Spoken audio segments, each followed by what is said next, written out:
Right, so the book that I'm reviewing is June Rain, which is a book about Lebanon in 1957. It's about two warring clans in Lebanon. So I'll give a quick, very quick plot breakdown before you get bored, and then I'll launch into why it's actually good. So, as I said, set in Lebanon, 1957, middle of the conflict. Now, crucial to remember, it just begins in 1957. It's not all set there. The time jumps around an awful lot. Awful makes it sound bad. I mean, awful in a good way. So the time goes from 1957 all the way to the early 2000s. Really big time period. So, how does it enable that time period? Well, the story is following a Lebanese man who is returning home after 43 years to investigate the death of his father. The novel begins on the afternoon of the massacre in which his father is killed. And we sort of begin from the perspective of children returning from school on the day of this massacre. That sets off the whole story. So, it's written by Jabbour Douaihy, I hope I pronounced that right, and his story is centered around a character called Elia. Elia is a young boy, not even born when the story starts. His mother is sort of an overprotective mother, almost smothering, who keeps him in her grasp throughout the whole story. And she is called Camilla. And we start with her because when the story starts, he is not born yet. We begin in 1957, in June, hence the title. And we begin with the perspective of children returning from a day of school. And they return to find out a massacre is taking place in this tight-knit village. And the massacre includes the husband of Camilla.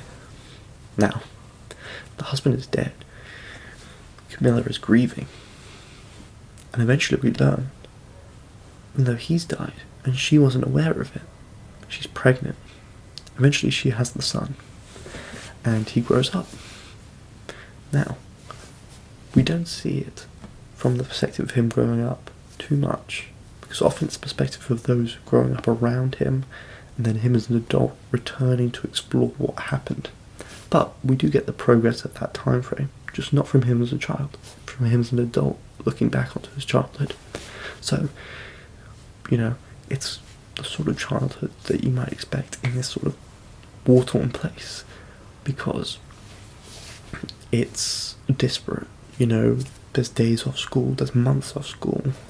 It is conflicted because it's split between two families, or zames, on either side of the tight-knit community who are fighting in this conflict and standing off against each other. And because of this, Camilla, the mother, sends Elia off, away to school. And eventually, when our story picks up from his perspective, he's an older man. He's grown up, moved to America. The kids back home in this village have discovered his social media profiles. They see him with American people living this whole different life. And then, after they've seen that, he arrives.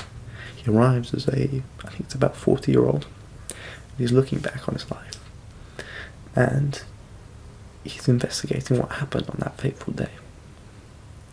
His investigations take him to loads of different characters throughout the village who know stuff, including his mother, his mother's friend, childhood friends, friends of his father who are around.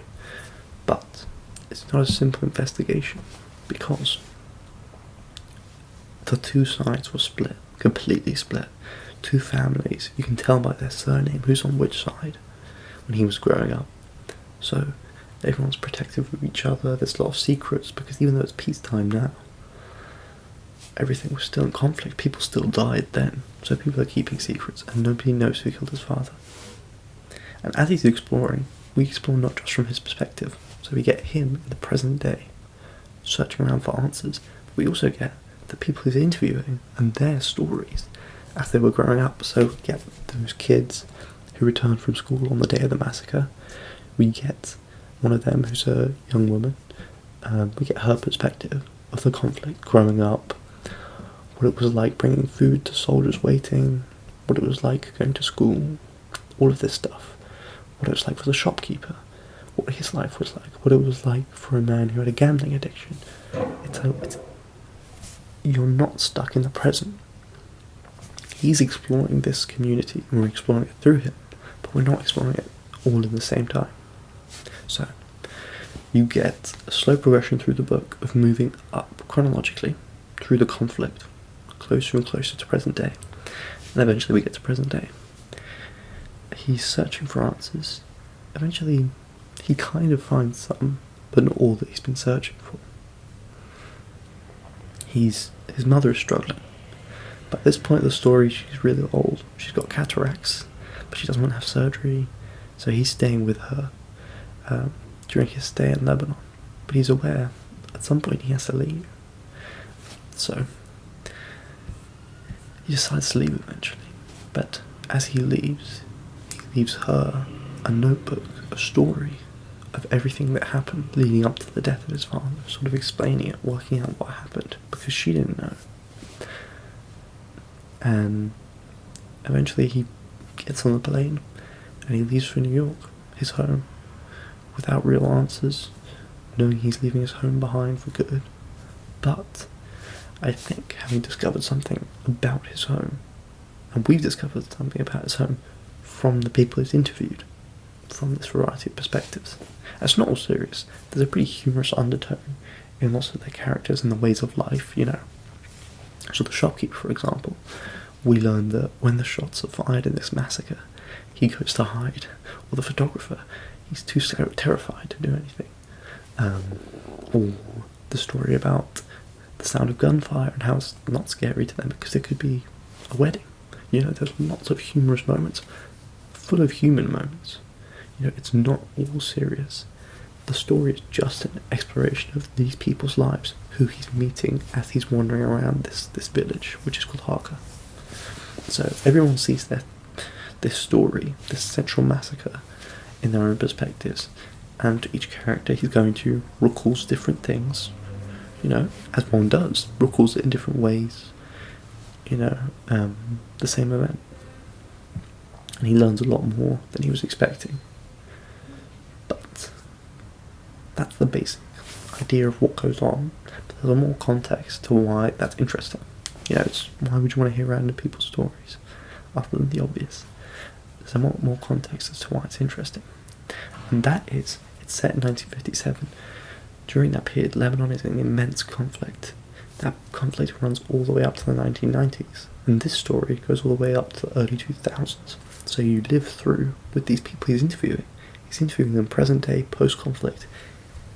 You get through this exploration of this single event. You get the whole conflict through their lives, but through normal moments. Because he's not exploring the big conflict on a grand scale. He's just looking for answers about one death, that of his father. So, the events of 1958, which follow the beginning of this novel, 1957, are pretty significant on the world stage because it's the first real test of the Eisenhower Doctrine, pushing back against the Soviet Union. So Lebanon's president, I'll try and get the pronunciation right this time, Camille Chamoun, requests assistance from the United States in order to prevent attacks from his political rivals. Essentially, he asks the US for help, not against a foreign invader, but against his own domestic rivals. And his own domestic rivals have communist leanings, so he wants the United States' help to stop these. Eisenhower agrees, and he sends US troops into Lebanon to maintain order. So, although he doesn't necessarily invoke the Eisenhower Doctrine, Eisenhower sends troops to Lebanon, and this stalls the conflict temporarily, but doesn't stop it for good. But this precedent of using American troops to essentially quash political rivals, you know, opens up massive divides in this society. So that's a grand conflict. And as I said, beginning in 1957, all the way up to the early 2000s, these people's lives, you see through the whole conflict, breaks in the conflict, wars with Israel, wars with Syria, the whole span of Lebanon, but you're not seeing it on this grand scale, even though that context is important.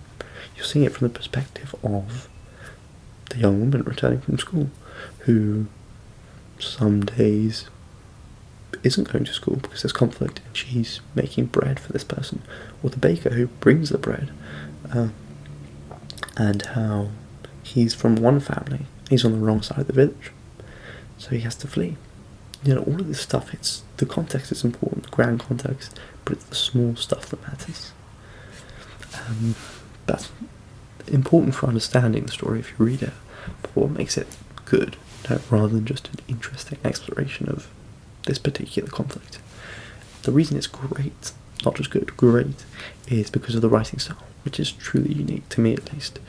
So reading it did take a bit more effort than it might for a normal novel. You have to piece together these perspectives. That's not to say the story doesn't flow, but you have to work a little bit. And it's not a bad thing. I actually enjoyed that you're trying to piece together what happened across these years from these different people's lives. It's happened with the Alberge massacre. You're trying to work it out yourself. You're piecing stuff together. So if you enjoy that, you'll enjoy this. And even though there's lots of different perspectives, you're still put in the shoes of Elia, that young boy whose father died. Most of all, you're following him, and he's central to the story still. So it's his quest to piece all of this together, which leads to the unusual story structure, which leads to the events, and which leads to a lot being unsaid or unrevealed, which makes it mysterious and maybe frustrating at times, but satisfying to read in the end. And that structure also puts us, as the reader, inside of this community, because we're exploring it from the perspective of someone who grew up there, but no longer lives there. So they have an insider perspective, which helps them push the story forwards, but also an outsider perspective, which allows us to put ourselves in Aaliyah's shoes and sort of get a look into this. So, multiple perspectives, really in-depth description of ordinary things, brings us into the story a lot more. By scattering our views across gender, age, and size of the conflict. So you've got perspectives of a young woman, an older man, a baker on one side of the conflict, and Aaliyah on the other side, kind of. So it spans everything. All of that different perspectives give us a wide focus view. You see the whole thing in this tiny village of the area and the conflict, and the limited view that you get. So you're not an all-powerful, all-seeing, omniscient narrator. There is no omniscience. It can be frustrating, but the limited view keeps us guessing throughout the book. And on a note of focus, which is really important, it's the focus of the book that brings this whole world to life, right? So it's life like that makes it so special. It's about ordinary life. These people are not recounting great trauma, they're recounting their lives. You're reading constantly about what time a husband gets up to bake bread, why he avoids talking with his wife in the morning. You read about how a kid grows up from their own perspectives. There's no stories of grand battles or anything, but you hear about how kids used to rent bicycles from this guy, and the guy has to move away because he's on the wrong side of the conflict. The underlying tension of the simmering conflict is always present. That tension is underneath all of the discussions, all of the normal conversations, but never directly addressed. And I think the best example of this is one that's been spoken about a lot, especially in reviews of this, and especially in a really good article about the book by the Arab News World. So if you want to go read that. It's quite a funny one. It's about the sound of gunfire. Really serious topic, right? Contrary to what a Western writer might portray about the sound of gunfire to these people who have lived through conflict, it's described in a lot of different contexts, not all like ones. So you get celebrations, people who are bored, even a very amusing perspective about a guy whose erection would not go away, and when it finally did, him and his family shot guns in the air. So you begin to see it's a level of humour to everything because it's normal life, and it's a different perspective from a Western writer, because Douaihy, the author, grew up in Lebanon. He's from a pretty prominent family in this area, and a Western writer would not portray the sound of gunfire like this, because they would assume it has inbuilt trauma. But he gets that for a lot of people it's just a part of life, and like so many things, it's about depicting that life, not necessarily ascribing trauma or sadness to it. And there's some really interesting quotes that sort of capture that. So, one from Aaliyah, which is, there are some stories you listen to and you can tell they're missing something, and whoever is telling them knows more than he's letting on. So that's an observation from the narrator as Aaliyah is in the middle of his quest. And this is verified pretty early on by a shopkeeper who says, at any rate, don't believe everything you hear. And you hear that again and again. People essentially saying, the truth is this elusive concept you're not going to find. And the narration style fits that. As Aaliyah is discovering he can't get the full truth, you're discovering that too, as the reader, along with him at the same time. And that works so well because the narrative is built up around Aaliyah's perception of the events, and it's piecing together his own story and what happened to his mother, and through him you're learning that too. And as I've said, it's all based on his interviews with people in the village, and not even interviews, conversations. So he's compiling notes, which he leaves behind when he returns to New York. And instead of getting a full story, he's essentially got several different narratives that fail to give him a clear picture of the most pressing question to him: who killed his father? But his perspective is central to the story, because it's his events that we trace. It's his narrative that give us rare insights into what leaving home is like. He begins in New York, and he goes back to New York in the end. And his trips to New York and the life he leads there are completely different. We learn in New York he lies about who he is. He doesn't tell people he's from Lebanon.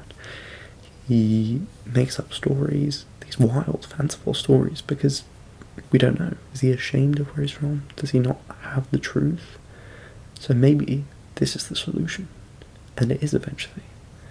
Because in the last chapter, which is the most revealing one, we get some answers about Aaliyah, why he's different. So here, he's taking the plane back, and Aaliyah talks to a woman on that plane. He begins with his usual stories and fables and all of his lies, right? Except at some point, as she's dozing off, he delves into reality and his real story. Eventually she wakes up, / was awake the whole time, and tells him to continue because she likes the real story. And this kind of summative moment, right? He's made up stuff his whole life, but in the end it's his real story that's most impactful. And most interestingly, at the very end, there's only about 10 pages when he gets back to New York. At the end, that's the most depressing bit. When he returns to this place that he's made his new home in America. He doesn't go back to his own apartment right away, stays in a hotel. And the last few pages, we hear that he was afraid the wave of pedestrians would sweep him away, and he's actually scared of stepping out into a normal New York street, because when he tries to walk, he is nearly suffocated. In essence, he's been changed. Even though he goes back to where he started, his experience at home and knowledge of what came before at home has changed him. He can't see his own new home in the same light. His illusions about he's built up of this life in New York, totally separate from his childhood, are gone. Even though he's returning home, his childhood is now a key part of it. When he steps out into the street, we know that he's different. And we know he's different because when he leaves Lebanon, the whole neighbourhood gathers. And the neighbourhood gathers because they know this is the last time he's going to see his mother, because he's not coming back to Lebanon before she dies. And she admits it. It's said she would never see him again after today. And he gets into the taxi, leaves Lebanon.